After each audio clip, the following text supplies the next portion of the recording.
नमस्कार. कालच्या कथेचा उर्वरित भाग आत्ता.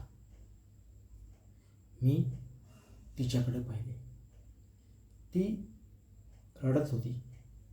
माझ्या डोळ्यासमोर माझ्या पत्नीचा आणि मुलांचे चेहरे दिसत होते. वाटत होते आता बस. पण संसाराचे चक्र अर्ध्यावर सोडवत नव्हते. पण मग मनात प्रश्न निर्माण झाला, तिचे काय? हजारो मुंग्या डोक्यात डंक मारत असल्याचे जाणवले.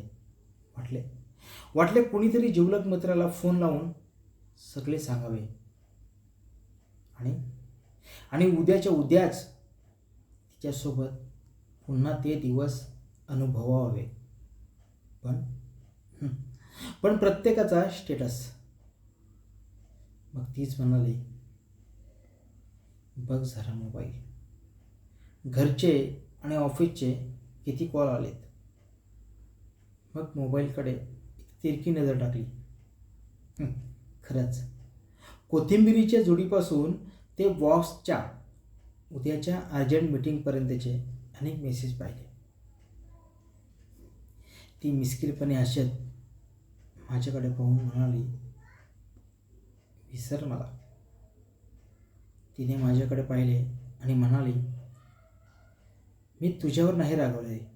अरे पण तू स्वतःला विसरलास, तुझा आनंद विसरलास आणि थकलेल्या शरीराला पण विसावा हवाच असतो ना. मी पुन्हा लॅपटॉपकडे पाहिले. तिकीट बुक केले आणि एक रजेचा अर्ज. 15 दिवस फक्त तिच्यासाठी. अहो म्हणजे सुट्टीसाठी. जिच्यासाठी हा अट्टास केला होता ती म्हणजे माझ्या बाजूला बसलेली. अहो ती म्हणजे सुट्टी. नमस्कार आणि धन्यवाद.